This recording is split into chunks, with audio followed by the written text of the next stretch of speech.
expound a little bit on that philosophy or what you talk about. You could be winning and losing at the same time, because I don't think that people really realize that. Facts. Yeah, I think people think from the outside looking in that if somebody's winning, they're just winning.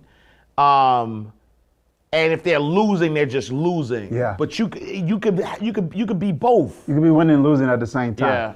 And bro, it all comes down to how a person defines success. Yeah. So typically when somebody says somebody's successful, this is what they mean. They mean that person overachieved in one area. But that one area that they overachieved in doesn't represent all the other areas of their life. Yeah. So you can be rich in one area and poor in another. So you can improve the financial quality of your life while destroying the emotional quality of your life.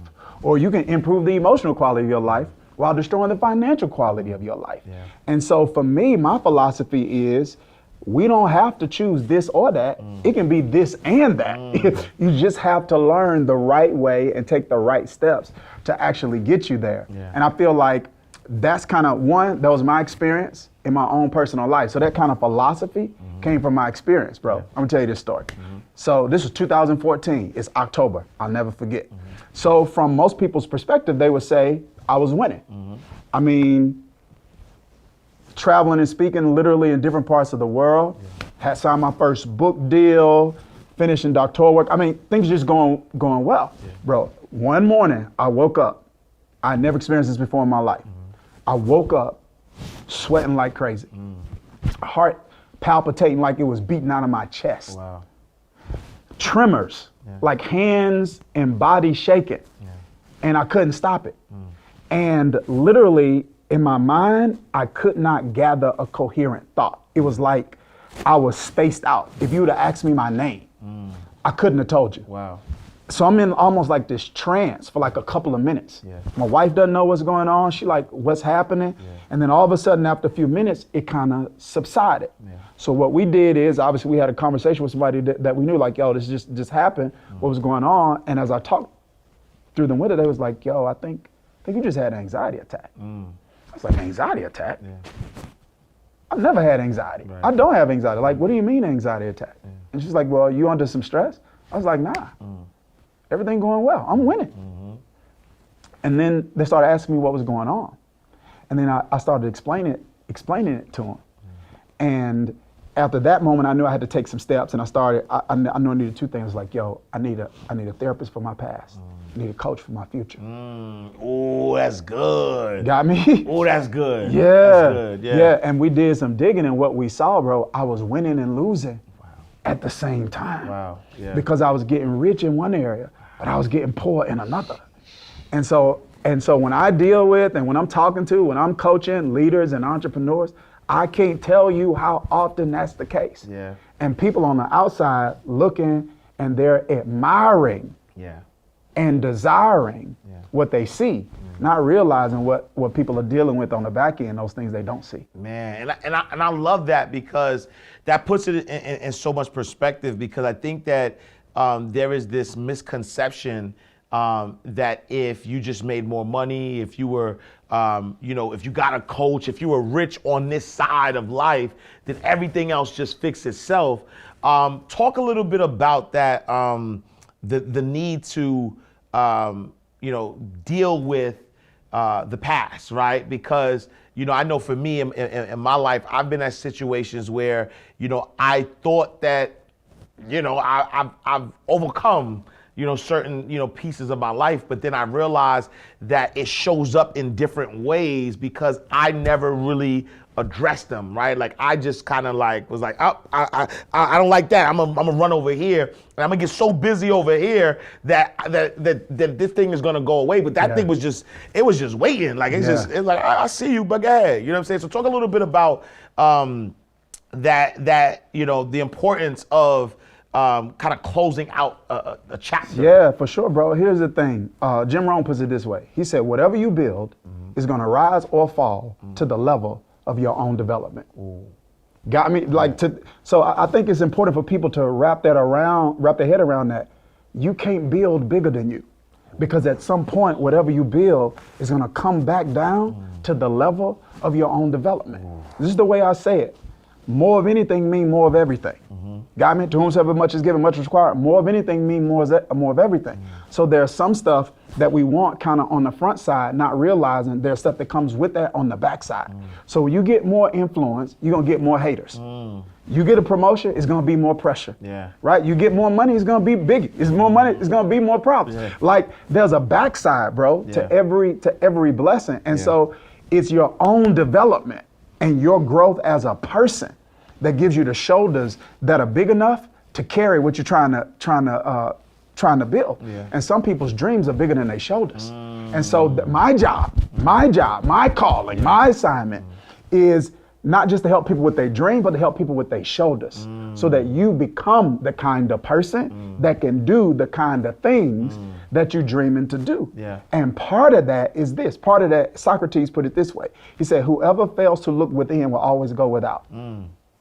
And so this whole idea of having insight and introspection and looking internally on the inside of you, in the emotional intelligence space, we call it self-awareness. That's the first quadrant of emotional intelligence. It's self-awareness. And realizing, there are things about me that I don't see that are hurting me. There are things about me that I don't see that are hurting me. And being willing to do the work to address some of those issues. Because listen, bro, whatever is unaddressed and undealt with in me is going to show up in some way in what I build. 100%. 100%, bro. And so people who so if somebody is passive aggressive, it's going to show up in the way they do business.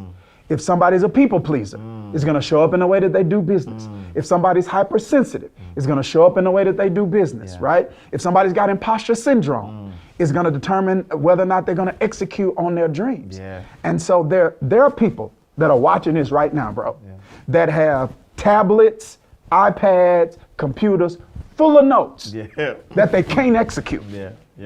Because they hadn't become the kind of person that can execute them, because they hadn't paused for the cause to do the work and realize that that when I'm working on me, I'm building what I'm supposed to build at the same time. Because when I build into me, I'm building into the thing that's going to build the thing. No, I love that. And you know what? I feel like a lot of people, get stuck or don't do that introspective work because of their environment, right?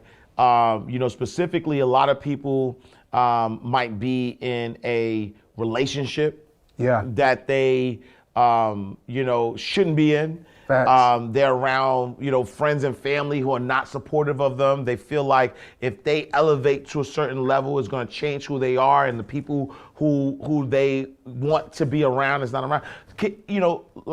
Why is it that instinctively we know that a relationship is toxic, whether it's our significant other or a relationship at work or, whatever. Like, we know it's toxic, but we still don't make a decision to get rid of that toxic, relationship. It comes down to this, bro. It's a lack of relational intelligence. Now, here's the thing. It's amazing to me how we assume that I have to be trained to flip a burger, but I'm gonna automatically know how to manage relationships. Wow. Everything that is significant is gonna require some kind of training.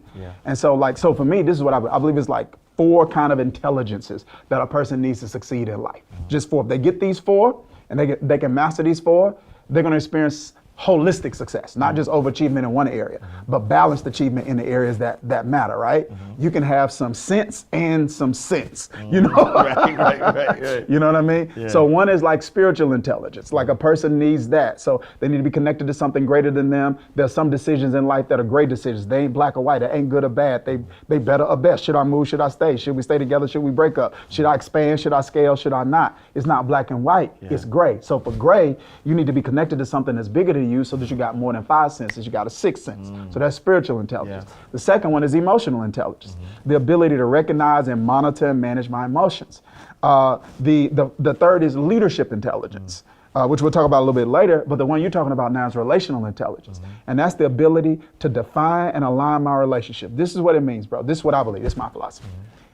Everybody in life, I believe, is equally valuable. Wall Street, off the street. Equally valuable. Yeah. But everybody don't add equal value to you. Yeah. Got me? Yeah. Everybody's equally valued. So the person that work on Wall Street is no more value in the eyes of God than the person who live on the street. Right. But everybody don't add equal value to you.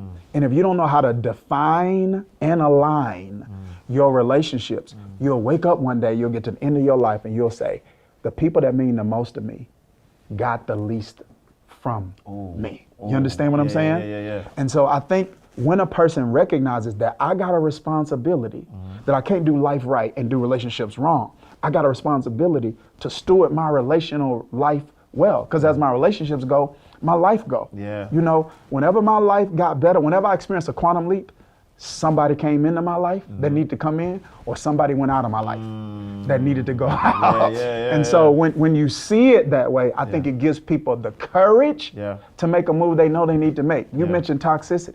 Most people know that a relationship is toxic. They just don't have the courage to actually pull the trigger and set a boundary. Yeah. No,